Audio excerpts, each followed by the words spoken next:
ప్రభునందు ప్రియ దేవుని పిల్లారా, నేటి వాక్య ధ్యానం కొరకు మిమ్మల్ని ప్రేమతో ఆహ్వానిస్తూ ఉన్నాను. నేటి వాక్య ధ్యానముగా యోబు గ్రంథము 42వ అధ్యాయాన్ని మొదటి నుండి చదువుకుందాం.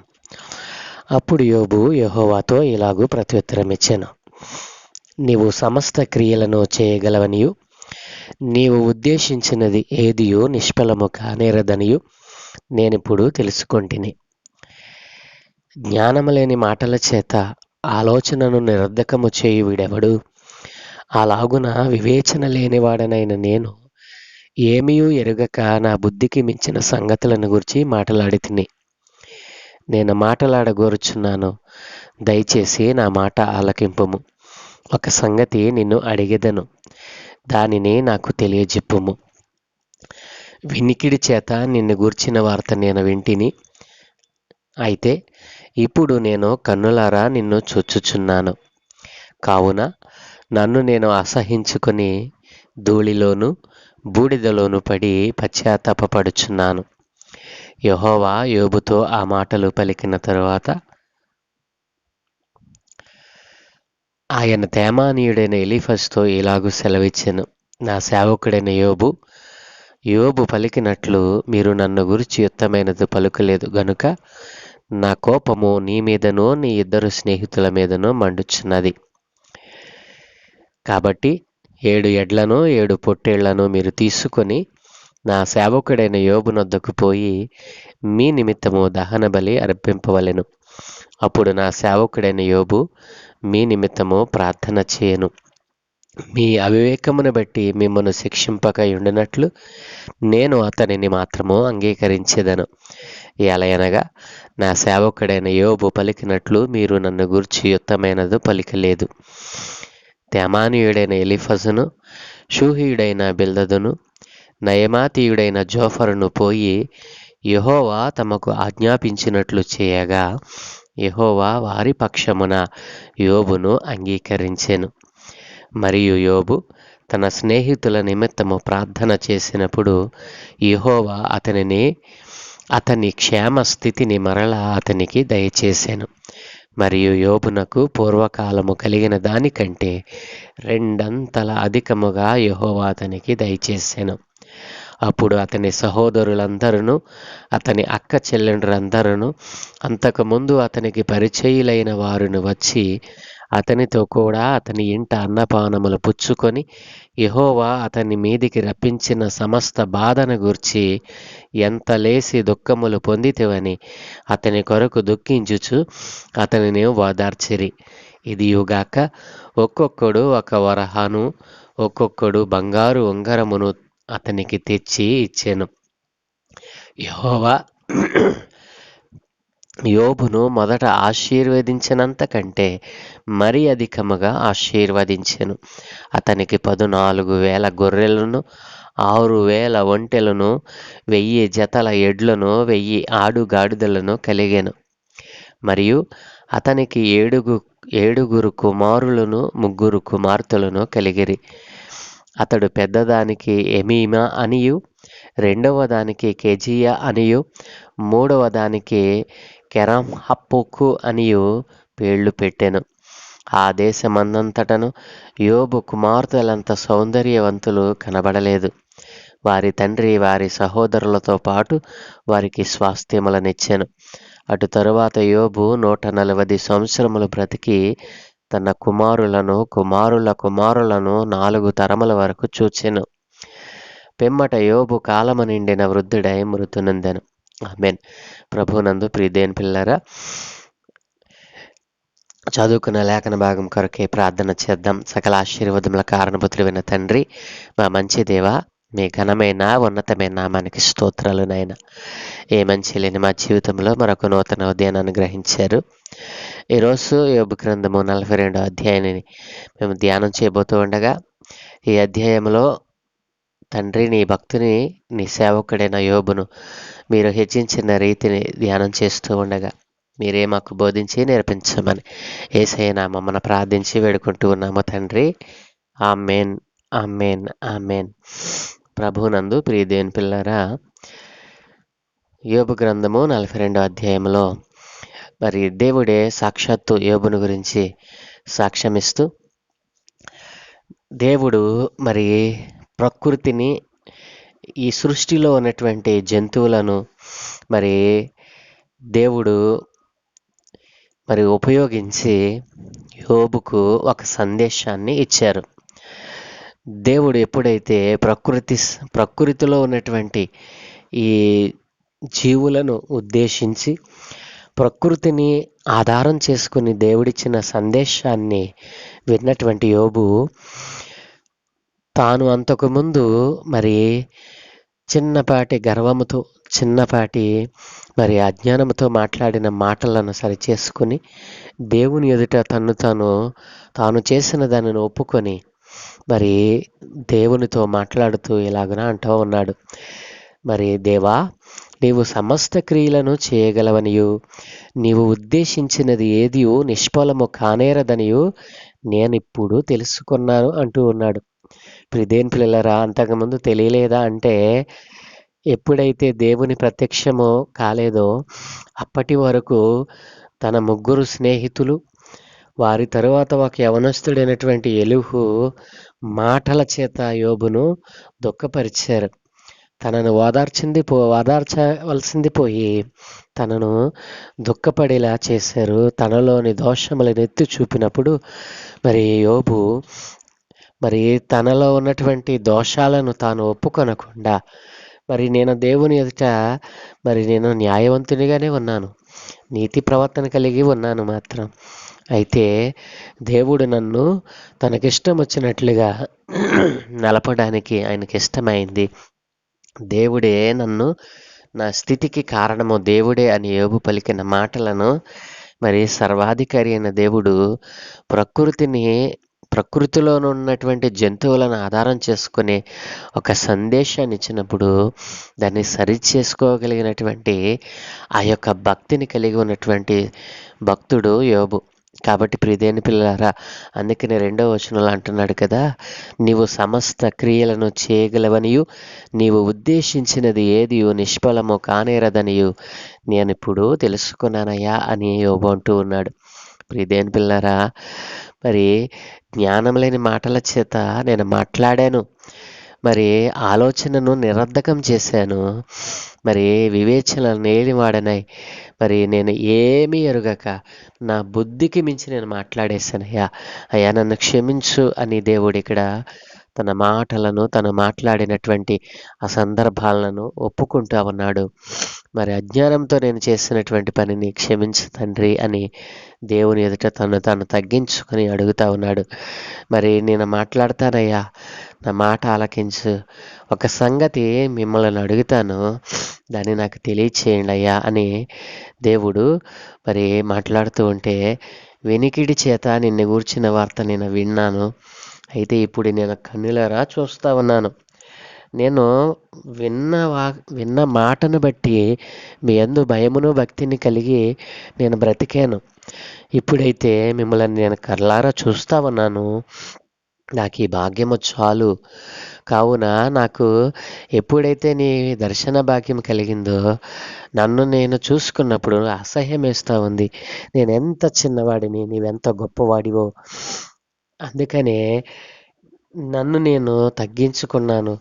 నేను బూడిదలోను ధూళిలోను పడి పశ్చాత్తాపడుతున్నానయ్యా, అయ్యా నన్ను క్షమించు అని యోబు మరి తన యొక్క పశ్చాత్తాపాన్ని దేవునికి తెలియచేస్తా ఉన్నాడు. ప్రియదేవుని పిల్లలారా, అలాగున పశ్చాత్తాప పడినప్పుడు మరి దేవుడు యోబుతో మాట్లాడుతూ అంటూ ఉన్నాడు కదా. తర్వాత తన యోబు స్నేహితులైనటువంటి తెమానీయుడైన ఎలీఫజుతో అంటా ఉన్నాడు, నా సేవకుడైన యోబు పలికినట్లుగా మీరు నన్ను గురించి యుక్తమైనది పలుకలేదు గనుక నా కోపము నీ మీద, నీ 2 స్నేహితుల మీద మండుచున్నది అని వారిని హెచ్చరిస్తూ ఉన్నాడు.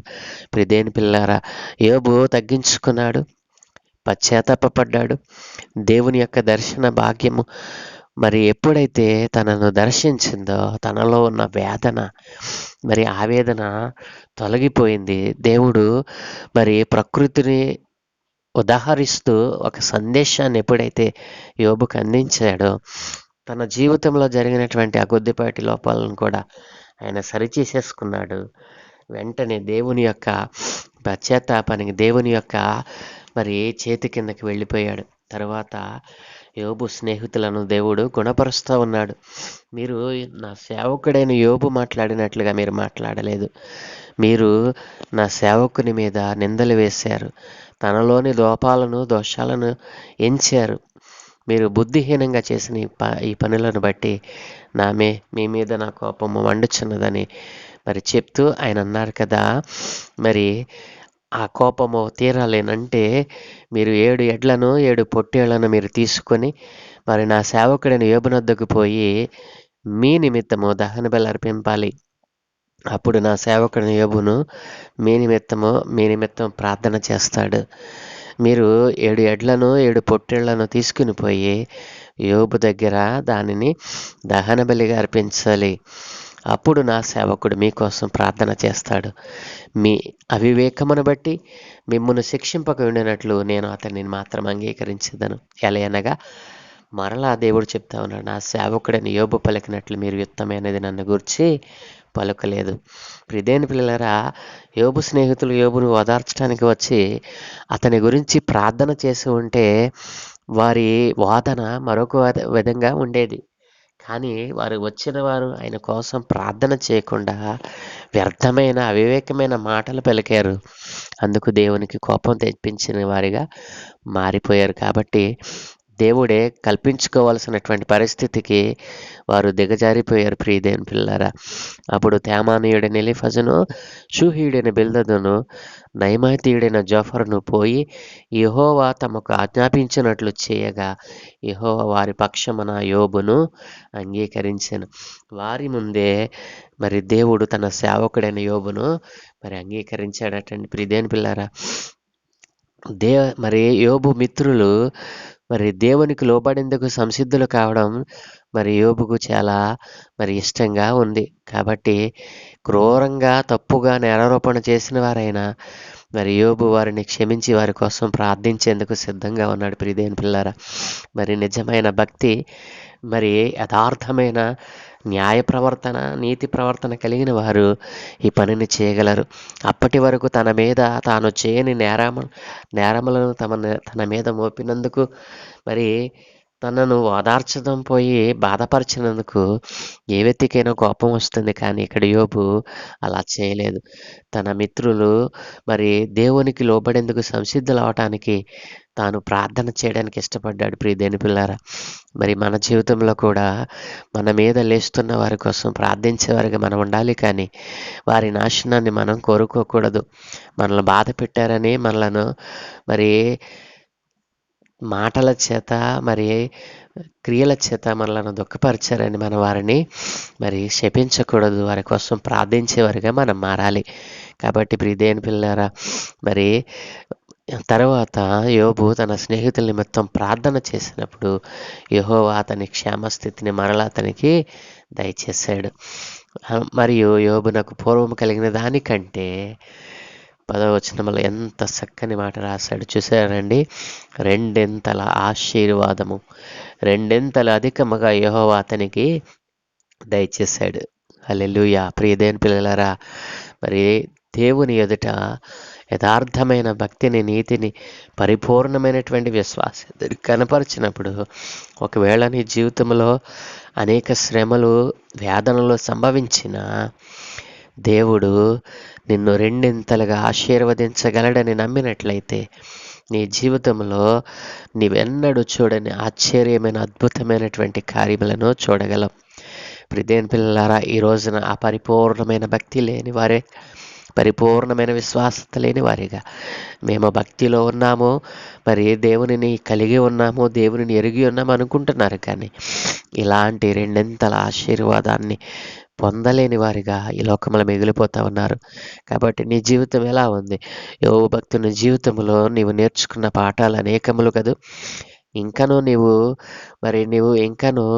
నీ యొక్క మూఢతను, నీ యొక్క అవిశ్వాసాన్ని విడిచిపెట్టకుండా ఇంకను నేను భక్తుడను, నాకు ఏది కొదవలేదని నీవు అనుకుంటున్నావా? ఈ రోజున దేవుడంటే భయము, భక్తిని కలిగి మరి నీతి ప్రవర్తన, యథార్థ ప్రవర్తనలో ముందుకు కొనసాగాలని దేవుడు కోరుకుంటా ఉన్నాడు. మరి యోబు భక్తునిలాగా మరి యోబు భక్తుడు ఏ రీతిగా అయితే తనను తాను తగ్గించుకొని పశ్చాత్తాపపడ్డాడో, తన తప్పులను ఒప్పుకొన్నాడు. మరి అలాగున ఒప్పుకొనుటకు నీవు సంసిద్ధంగా ఉన్నావా? తర్వాత యోబు మరి రెండింతల ఆశీర్వాదం దేవుడు ఎప్పుడైతే అతనికి దయచేశాడో, అతని సహోదరులు, అక్క చెల్లెండ్రు, అంతకుముందు అతనికి పరిచయస్తులైన వారందరూ కూడా వచ్చి అతని ఇంట అన్నపానాలకు విందును ఆరగించారంటండి. యెహోవా అతని మీదికి రప్పించిన సమస్త బాధను గుర్చి మరి అతనిని ఓదార్చారట. అంతవరకు రాని వారు రెండింతల ఆశీర్వాదము ఎప్పుడైతే దేవుడు అనుగ్రహించాడో, మరి దూరమైన వారందరూ కూడా మరలా దగ్గరయ్యారు. అంత మాత్రమే కాదు, మరి యెహోవా మొదట ఆశీర్వదించినంత కంటే మరి అధికముగా మరి ఆశీర్వదించాడు దేవుడు. అతనికి 14,000 గొర్రెలు, 6,000 ఒంటెలు, 1000 జతల ఎడ్లు, 1000 ఆడు గాడిదలను మరి యోబుకు మరలా దేవుడు దయచేశాడు. అంతేకాదు, అతనికి 7 కుమారులను, 3 కుమార్తెలను మరి మరలా దేవుడు అనుగ్రహించాడు. ప్రియ దేవుని పిల్లారా, వారిలో మరి వారు ఆ దేశమంతటను చూసినప్పుడు యోబు కుమార్తెలంత సౌందర్యవతులు మరెవరు లేరంటండి. కాబట్టి ప్రియదేని పిల్లారా, 140 సంవత్సరాలు మరి యోబు తరువాత బ్రతికి తన కుమారుల కుమారులను 4 తరముల వరకు చూశాడంటండి. ప్రియదేని పిల్లారా, 140 సంవత్సరాలు బ్రతికిన తర్వాత కాలము నిండిన వృద్ధుడై మరి దేవుని సన్నిధికి వెళ్ళాడు యోబు. ప్రియదేని పిల్లారా, శోధింపబడిన తరువాత నేను సువర్ణము వలె మారతాను అని యోబు భక్తుడు నిరీక్షణ చూపి మాట్లాడిన మాటలు ఇక్కడ మనం జ్ఞాపకం చేసుకోవచ్చు. నేను శోధింపబడిన తర్వాత సువర్ణంగా మారతాను, నా దేవుని ఎదుట నేను నిర్దోషిగా తేలతాను అని ఆయన అన్న విశ్వాసపు మాటలు దేవుడు మరి ఆయన జీవితంలో జరిగించాడు. ప్రియదేని పిల్లారా, రెండింతల ఆశీర్వాదము, ఎంతో వేదన, దుఃఖము, భయంకరమైన పరిస్థితి నుండి రెండంతల ఆశీర్వాదములనికి యోబు భక్తుడు వెళ్ళగలిగాడంటే కేవలము ఆయన దేవుని యందు చూపిన పరిపూర్ణమైన విశ్వాసము, భక్తి, యథార్థత కాబట్టి నీతి ప్రవర్తనయే. కాబట్టి ప్రియదేని పిల్లారా, మీ జీవితంలో మరి పరిపూర్ణమైన భక్తి లేకుండా, పరిపూర్ణమైన విశ్వాసము లేకుండా, దేవుడంటే భయము, భక్తి లేకుండా నీతి తప్పి బ్రతుకుతున్నారేమో ఒకసారి మిమ్మల్ని మీరు పరిశీలన చేసుకోండి. దేవుడు తన పిల్లలైన వారిని గుణపరచటానికి ఈ సృష్టిని మరి ఒక సందేశంగా మనకు పంపించబోతా ఉన్నారు. ఈ సృష్టి అంతా మరి ఏ దేవునికి లోబడతా ఉంటే నీవెందుకు దేవునికి లోబడవు? ఈ రోజునే యోబు భక్తుడు పొందుకున్న రెండింతల ఆశీర్వాదం నేను కూడా పొందుకోవాలి అని ఆశపడతా ఉంటే ఇప్పుడే దేవుని సన్నిధిలో నీవు తగ్గించుకొని నీ జీవితంలో నవలక్షణాలన్నిటినీ తీసివేసుకొని ఆయన బిడ్డగా, ఆయన కుమార్తెగా, ఆయన పాదాల చెంత మరి మిమ్మల్ని మీరు సమర్పించుకున్నట్లయితే దేవుడు మిమ్మల్ని ఆశీర్వదించడానికి ఇష్టపడతా ఉన్నాడు. అలాగని ఇష్టపడితే నాతో కలిసి చిన్న ప్రార్థన చేయండి. పరలోకమందున్న ప్రియ తండ్రి, గొప్ప దేవా, నీకు వందనాలు నాయనా.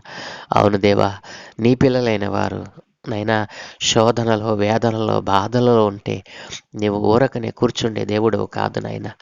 అయ్యా, స్వస్థపరిచి యెహోవాను నేనే అన్న సర్వశక్తి కలిగిన దేవుడవు నాయన. ఒక వ్యక్తిని మరి గుణపరచాలన్న, ఒక వ్యక్తిని బాగు చేయాలన్న, ఒక వ్యక్తిని స్వస్థపరచాలన్న అధికారం నీ దగ్గర తప్ప మరి ఎక్కడ మాకు దొరకదు నాయన. ఆ విషయాన్ని తెలిసి కూడా ఇదిగో నీ పిల్లలైన వారు నీ మార్గమును తప్పి తిరుగుతూ ఉన్నారు. నీ సేవకుడైన యోబు అయితే అయ్యా నీ మీద ఆనుకున్నాడు. నీ మీద ఉన్న తనకున్న భక్తిని, నీతిని అయ్యా కేవలము విని తన భక్తిని, నీతిని, యథార్థతను పెంచుకున్నాడు నాయన. ఈ రోజున విని చూస్తూ కూడా నాయన గ్రహించి కూడా నాయన ఈ రోజున నీ సన్నిధికి దూరం అయిపోతున్న వారు, నిన్ను నాయన అవమానకరంగా మాట్లాడుతున్న వారు కూడా లేకపోలేదు తండ్రి. అట్లాంటి వ్యర్థమైన జీవితాన్ని గడుపుతున్న నీ పిల్లలందరితో మీరు మాట్లాడమని, వారి వ్యర్థ జీవితాన్ని విడిచిపెట్టి సత్య మార్గంలోనికి వచ్చినట్లుగా సహాయం దయచేయమని, యోబు భక్తుని జీవితంలో రెండింతల ఆశీర్వాదంను ఏ రీతిగా మీరు అనుగ్రహించారు అలాగున రెండింతల ఆశీర్వాదము పొందుకున్న వారిగా మారటానికి ప్రతి ఒక్కరికి అవకాశాన్ని దయచేయమని, అందరూ అంతటను మారు మనసు పొంది నీ సత్య సువార్తను అంగీకరించి మీ యందు నిలిచి ఉండే భాగ్యము నైనా ఇదిగో ప్రపంచమంతటికీ అనుగ్రహించమని, అయ్యా మా ముందున్నటువంటి అనేక సవాళ్ళను మేము ఎదుర్కోవటానికి కావలసిన భక్తిని, నీతిని, యథార్థతను మాకు అనుగ్రహించి మీరే మహిమ పొందుకోమని, ఆ రీతిగా సత్య మార్గంలో నుండి మేము తొలగిపోకుండా మా కాళ్ళను అయా మా ప్రవర్తనను మార్చుకోవడానికి సహాయం దయచేయమని, ఈ దినం మేము చేయ పనులన్నింటి మీ కనుదృష్టి ఉంచి మీ దూతల కాపుతలు అనుగ్రహించి మీరే మహిమ పొందుకోమని యేసయ్య దివ్య నామమున అడుగుచున్నాము తండ్రి. Amen, amen, amen.